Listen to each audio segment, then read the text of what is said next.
Indonesia, terutama kepemimpinan Romo, Presiden, mulai dari Pak Karno sampai terakhir Pak Jokowi sekarang, itu kan semuanya rata-rata bahkan mayoritas orang Jawa. Ada apa dengan Pulau Jawa? Semua pemimpin kita itu dari orang Jawa. Waktu Wahyu ke Prabon itu kan ada di Pulau Jawa, Romo. Ya, karena kita ada di Pulau Jawa, maka yang berhak menduduki tahta kepemimpinan adalah orang Jawa.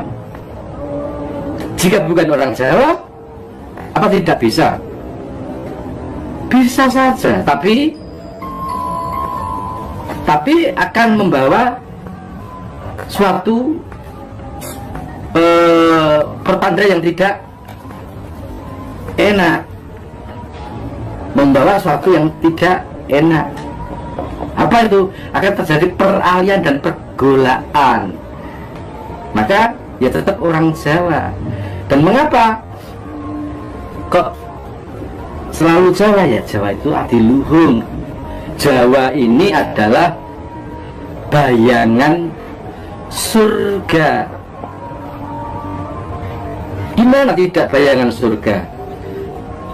Jika kita mendengarkan dawuh-dawuh para ulama besar, para kiai, menyebutkan bahwasanya di surga itu segalanya serba ada, apa-apa tinggal ada. Nah, Indonesia, apa Pulau Jawa apa tidak seperti itu? Pulau Jawa ini, bahkan batang kayu kamu lempar bisa kamu makan, menjadi sumber makan. Ayo, coba potong itu batang ketela, kamu lemparkan, akhirnya akan tumbuh, dan tumbuhan itu bisa kamu makan, bisa kamu nikmati. Segala sesuatu tersedia dengan sendirinya. Coba ikan di laut, ikan di kali itu sampean pernah nanem? Selalu ada, tersedia kan? Emas yang digali bertahun-tahun di salah satu pulau tidak ada habisnya. Apa ada yang menanam? Bukankah itu segala serba ada? Inilah yang disebut surga. Tentang nikmatnya di surga itu dilayani beberapa bidadari. Bagi penjenengan yang sudah menikah, coba apa kurang bagaimana bidadari yang ada di rumah penjenengan? Bangun tidur sudah ada kopi, maka sudah disiapkan. Dan yang belum punya istri, ibunya itu bidadari kita gitu. Nah, jadi jangan terlalu berpikir jauh. Jawa ki surga. Maka pertanyaan penjelasan sudah terjawab. Mengapa kok Jawa? Lah Jawa ki swargane dunya kok.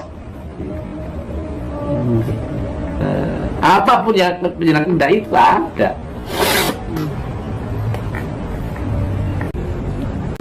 Di dalam itu Romo, di ramalan Jayabaya itu kan salah satunya ada kata-kata kali ilang pedune, pasar ilang kumandane.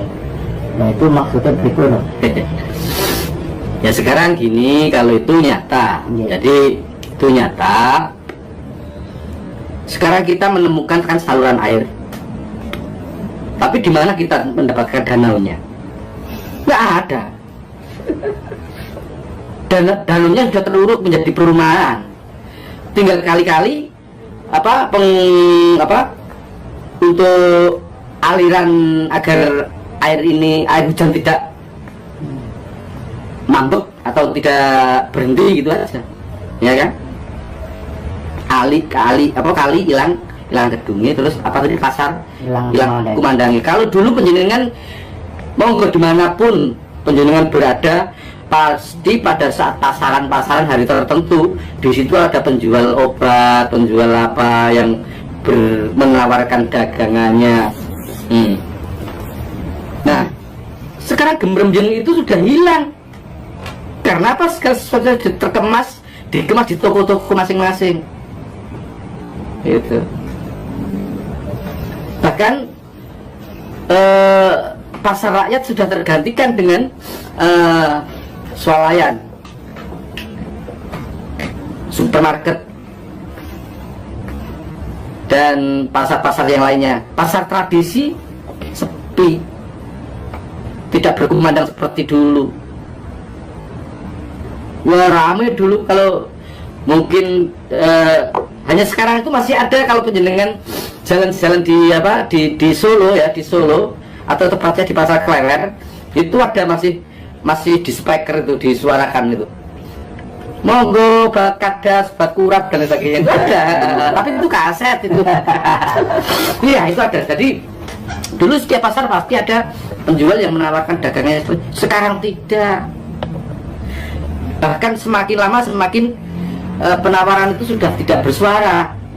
Kenapa? Cukup lewat HP. Golek mencari apa saja ada. Ini kan pedagang-pedagang onlinean itu tinggal tekan mau apa, COD apa. Ya. Terus ini Romo, masih terkait ramalan Joyo.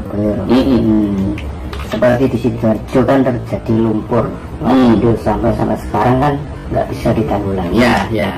Saya pernah baca di ramalan Joyo, bahwa Surabaya akan tenggelam, akan tenggelam. Apakah termasuk lumpur ini salah satu bukti Romo untuk ramalan Joyo? Ya, kalau itu sudah nyata kan.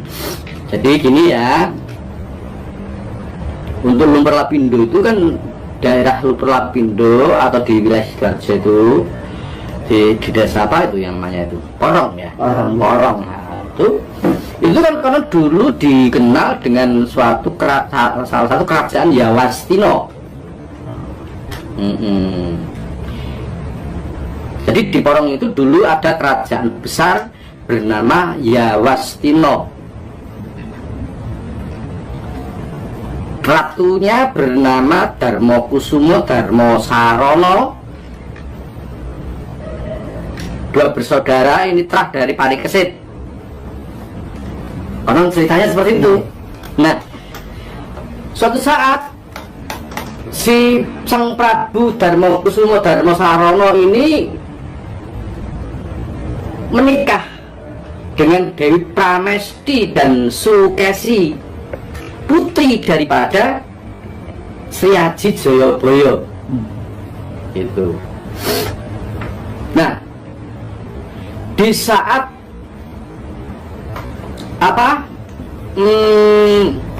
sedang menikmati bulan madu, ternyata Yawastino itu diserang musuh, sehingga Sang Prabu Darmokusumo Darmosarono dan Joyokusumo ini melawan para pemberontak itu hingga akhirnya memenangkan peperangan. Setelah memenangkan peperangan, istrinya diboyong pulang. Sesampai di rumah menyampaikan kabar gembira bahwa Sang Pramesti dan Sukesi ini hamil. Lah, Darmokusumo Darmosarono ini tidak terima. Lalu saya perang kok istri saya hamil, siapa yang menghamili? Lalu tadinya kan sudah dikumpuli, ya otomatis kan itu kan. Nah, karena terbakar api cemburu, Dewi Pramesti dan Sukesi dipulangkan. Itu sesampai dipulangkan, Sri Aji Joyoboyo marah, tidak terima. Darmokusumo Darmosarono, kamu sudah menyalahi kuasamu. Kamu menganggap paling kuasa, kamu menganggap paling dikdaya. Maka pada detik ini saya mintakan kepada Sang Pencipta, sungsang bawono balik Yawastina. Pada ucapan itu tiba-tiba petir menyambar dan tenggelamlah Yawastina, amblas atau tenggelam ke dasar bumi menjadi lumpur. Nah, di tahun itu daerah situ menjadi rawa-rawa lumpur, pancen kono kuwi sego rendut. Nah, karena menjadi lautan itu tadi, Sang Prabu merasa berdosa menancapkan mustikaning bumi. Mustikaning bumi kuwi aja sampai geser, aja sampai ngalih. Yen to ngalih ning kene besok bakal kelot. Karena saya ditangisi anak dan keponakan saya Pramesti dan Sukesi, maka saya harus menanam mustika bumi ini. Wahai anak cucuku, mohon mustika bumi ini jangan sampai bergeser dari tempatnya. Jika ini sampai bergeser, maka akan tenggelam. Nah, setelah ditanami mustika bumi ini, tempat itu menjadi padat kembali, menjadi rata kembali. Tapi wasiat tadi, mustika bumi jangan sampai bergeser. Nah, karena ulah keserakahan manusia yang ingin menguasai isi bumi tanpa dicari di mana harusnya menancapkan bor. Nah, mungkin di situ letak sumbu atau tempatnya mustika bumi tertanam, kena bor, geser, nyembur, kelop kalian. Nanti kalau gitu nggak bisa ditanggulangi loh. Kalau itu sudah merupakan sabda atau karma. Ya, semoga saja itu lambat laun lumpur-lumpur itu akan mengendap, mengeras dan bisa ditempati kembali. Tapi jika sudah ditempati kembali, ayo toh diriksa bumi ini. Dan ini juga merupakan peringatan keras pada para penguasa. Artinya penguasa bukan hanya penguasa kerajaan, bukan hanya penguasa negara, bukan hanya penguasa wilayah, tapi juga penguasa modal. Khususnya penguasa modal.